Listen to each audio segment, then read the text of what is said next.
محتشم سامعین و حاضرین، آج ذوالقعدہ کی 29 تاریخ ہے اور چاند نظر آنے کی صورت میں آئندہ جو رات ہے یہ ذی الحج شریف کی رات ہوگی۔ ہمارے ہاں جو خاص ایام ہیں ان کا الحمدللہ اہتمام ہوتا ہے، کیونکہ ہم مسلمان جانتے ہیں کہ اللہ تعالیٰ کی بارگاہ میں جس طرح مقامات خاص ہیں، جگہیں خاص ہیں، مسجد عام جگہ سے خاص ہے اور شہر خاص ہیں، مدینہ طیبہ، مکہ معظمہ، بیت المقدس عام شہروں سے خاص ہے، ایسے ہی کچھ اوقات بھی اللہ تعالیٰ کی بارگاہ میں خاص ہیں۔ تو ہر وقت کی، ہر دن کی اللہ تعالیٰ کی بارگاہ میں کوئی نہ کوئی خصوصیت ہے۔ انہی خاص وقتوں میں ذی الحج شریف بھی ہے۔ اچھا، ہم دیگر ایام کی تو قدر کرتے ہیں، لیکن ذی الحج شریف کا جو پہلا عشرہ ہے اس کے بارے میں عام طور پر ہمارے ہاں جوش و خروش فی الحال نہیں ہے۔ اس حوالے سے کچھ معروضات پیش کرنا ہے۔ سورہ فجر میں اللہ تعالیٰ فرماتا ہے وَالْفَجْرِ وَلَيَالٍ عَشْرٍ، مجھے فجر کی قسم اور مجھے 10 راتوں کی قسم، 10 راتوں کی قسم۔ اللہ تعالیٰ جب کسی شے کی قسم ارشاد فرماتا ہے تو اس میں یہ بات ہوتی ہے کہ جس شے کی قسم ارشاد فرمائی ہے وہ کوئی معمولی شے نہیں ہے، کیونکہ ہمیشہ قسم کسی اعلیٰ چیز کی ہوتی ہے۔ تو اللہ تعالیٰ نے فجر کے وقت کی قسم ارشاد فرما کے بتایا کہ فجر کا وقت بڑا خاص وقت ہے۔ کچھ مفسرین نے فرمایا یہاں ہر فجر کی بات نہیں ہو رہی، اگرچہ روزانہ کا فجر کا وقت خاص وقت ہے، لیکن یہاں جس فجر کی بات ہو رہی ہے وہ 10 ذی الحج کی فجر کی بات ہو رہی ہے۔ 10 راتوں کی قسم ارشاد فرمائی۔ 10 راتوں کی قسم سے مراد کیا ہے؟ مفسرین فرماتے ہیں اس سے مراد ذی الحج شریف کی پہلی 10 راتیں ہیں۔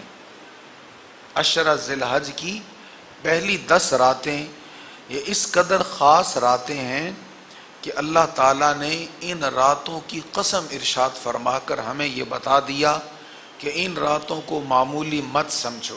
ویسے تو ذی الحج شریف سارے کا سارا ہی محترم ہے۔ قرآن کریم نے 4 مہینوں کو محترم مہینے قرار دیا، حرمت والے مہینے قرار دیا، انہی میں ذی الحج شریف بھی ہے۔ اور ذی الحج کی ایک خاص تاریخی اہمیت بھی ہے۔ اسلام سے قبل بھی اس مہینے کو محترم سمجھا جاتا تھا۔ اس مہینے میں لوگ جنگ نہیں کرتے تھے، جن کی پرانی لڑائیاں ہوتی وہ لڑائی چھوڑ دیتے تھے کہ یہ حرمت والا مہینہ ہے۔ قرآن کریم نے بھی اس ماہ مبارک کو حرمت والا مہینہ قرار دیا ہے۔ جب یہ آیات اتری تو علماء میں ایک اختلاف ہوا اس مسئلہ پر کہ اللہ تعالیٰ نے ان 10 راتوں کی قسم ارشاد فرمائی جو ذی الحج کی 10 راتیں ہیں۔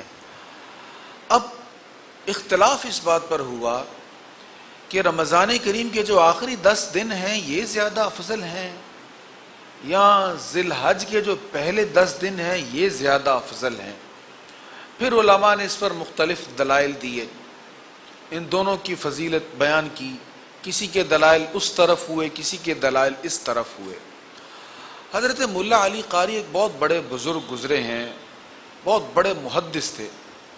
مشکات شریف کی انہوں نے بڑی شاندار شرح لکھی ہے۔ آپ نے اس پر تبصرہ بڑا خوبصورت کیا ہے۔ آپ فرماتے ہیں کہ دیکھو، راتوں کی بھی فضیلت بیان ہوئی ہے، دنوں کی بھی فضیلت بیان ہوئی ہے، مگر نبی رحمت صلی اللہ تعالیٰ علیہ وآلہ وسلم نے جس رات کی سب سے بڑھ کر فضیلت بیان فرمائی ہے وہ لیلۃ القدر کی رات ہے۔ تو راتوں میں سب سے افضل لیلۃ القدر ہے۔ حضور نے دنوں کی بھی فضیلت بیان فرمائی، تو حضور نے جب دنوں کی فضیلت بیان فرمائی تو دنوں میں سب سے افضل یوم عرفہ کا دن ہے، 9 ذی الحج کا دن۔ سرکار علیہ الصلوۃ والسلام نے یہاں تک فرمایا فرمایا پورے سال میں اتنے لوگوں کی مغفرت نہیں ہوتی جتنے ایک یوم عرفہ پر ہو جاتی. شیطان مٹی سر میں ڈالتا ہے، خاک سر میں ڈالتا ہے، اتنے لوگوں کی بخشش ہو گئی. تو ملا علی قاری علیہ رحمت الباری فرماتے ہیں کہ دنوں میں سب سے افضل دن عرفہ کا ہے، راتوں میں سب سے افضل رات لیلۃ القدر کی ہے. لہٰذا اگر راتوں کی بات ہو تو سب سے افضل 10 راتیں رمضان کے آخری عشرہ کی ہیں. اگر دنوں کی بات ہو تو ان سے بھی افضل دن عشرہ ذی الحج کے پہلے 10 دن ہیں. یعنی رمضان کریم کے جو آخری 10 دن ہیں ان دنوں سے بھی افضل یہ 10 دن ہیں، ملا علی قاری فرماتے ہیں. اور ان کی جو راتیں ہیں ان راتوں سے افضل لیلۃ القدر کی راتیں ہیں، یعنی آخری عشرہ کی راتیں ہیں جن میں شب قدر تلاش کرنے کا حکم دیا گیا. تو یہ بڑی اہم بات ہے کہ جن دنوں کے بارے میں علماء یہ سوچنے پر مجبور ہو گئے اور موازنہ کرنے لگ گئے کہ افضل کون ہے، اور ان میں بہت سارے علماء اس طرف گئے کہ عشرہ ذی الحج کے، عشرہ کا مطلب ہوتا ہے 10 دن، کہ پہلے 10 دن جو ذی الحج کے ہیں یہ سب سے افضل ہیں. اس پر دلائل دیے، اس کے باوجود ہماری عام طور پر اس کے بارے میں غفلت ہے اور لاپرواہی ہے. تو یہ جو 10 دن ہیں یہ نہایت اہم دن ہیں. ان دنوں میں صرف 10 ذی الحج ہی اہم نہیں ہے، 1 سے لے کر 10 تک سارے دن افضل ہیں اور سارے ہی دن فضیلت والے ہیں، اور ان میں اجر و ثواب کی فضیلت نبی رحمت صلی اللہ تعالیٰ علیہ وآلہ وسلم نے بہت زیادہ بیان فرمائی. ترمذی شریف کی حدیث ہے، حضرت سیدنا عبداللہ ابن عباس رضی اللہ تعالیٰ عنہ بیان فرماتے ہیں، نبی پاک علیہ الصلوۃ والسلام نے فرمایا ان 10 دنوں کے علاوہ، یہ دارمی شریف میں بھی یہ حدیث ہے، فرمایا ذی الحج کے 10 دنوں کے علاوہ کوئی دن ایسا نہیں ہے جس دن کا نیک عمل اللہ کو ان 10 دنوں سے زیادہ محبوب ہو. کتنی واضح بات کہ ان 10 دنوں سے بڑھ کر اور پورے سال میں کوئی دن ایسا نہیں ہے جس دن کا عمل ان 10 دنوں کے نیک عمل سے زیادہ اللہ تعالیٰ کو محبوب ہو. کیا مطلب؟ ہر دن نیکی کریں گے اللہ خوش ہوگا، اس کی رضا ملے گی، اس کی رحمت برسے گی، انعامات کی بارش ہوگی. لیکن ان 10 دنوں میں نیک عمل کرو گے سب سے زیادہ رحمتیں برسیں گی، سب سے زیادہ اللہ رب العالمین کی رضا نصیب ہوگی. پھر حضور صلی اللہ تعالیٰ علیہ وآلہ وسلم سے عرض کی صحابہ نے، یا رسول اللہ کیا جہاد پر جانا بھی اس سے افضل نہیں ہے؟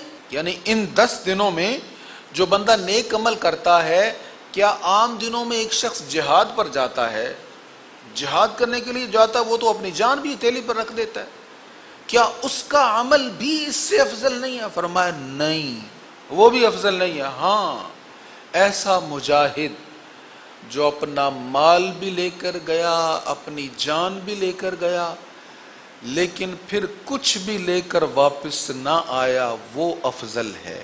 یعنی ان 10 دنوں میں جو نیکی ہے نا، اس نیکی کی ویلیو کتنی زیادہ ہے، اس نیکی کا ریٹ کتنا زیادہ ہے.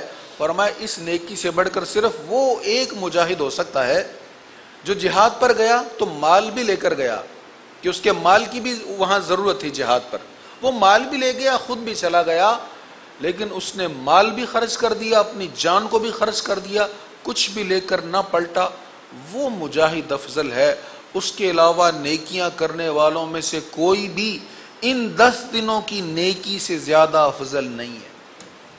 اتنا واضح طور پر حضور صلی اللہ تعالیٰ علیہ وآلہ وسلم نے ان 10 دنوں کی نیکیوں کو بیان فرمایا. ایک اور مقام پر نبی رحمت صلی اللہ تعالیٰ علیہ وآلہ وسلم کا ارشاد ہے، حضور صلی اللہ تعالیٰ علیہ وآلہ وسلم نے فرمایا کہ ان دنوں کا عمل، یہ بھی ترمذی کی حدیث ہے، فرمایا ان دنوں کا عمل باقی دنوں سے افضل ہے، لیکن اگر کوئی ان دنوں میں روزہ رکھے تو اس کے روزے کا ثواب 1 سال کے روزوں کے برابر ہوگا. تو 10 دن نہیں، یہاں روزے کا جب مسئلہ ہوگا تو پھر 9 دن ہوں گے، کیونکہ 10واں دن عید کا دن ہے نا، تو عید کے دن روزہ رکھنے کی ممانعت ہے۔ عید الفطر کے دن، عید الاضحیٰ کے دن اور عید الاضحیٰ کے بعد 3 دن ایام تشریق، ان 5 دنوں میں روزہ رکھنا جائز نہیں ہے۔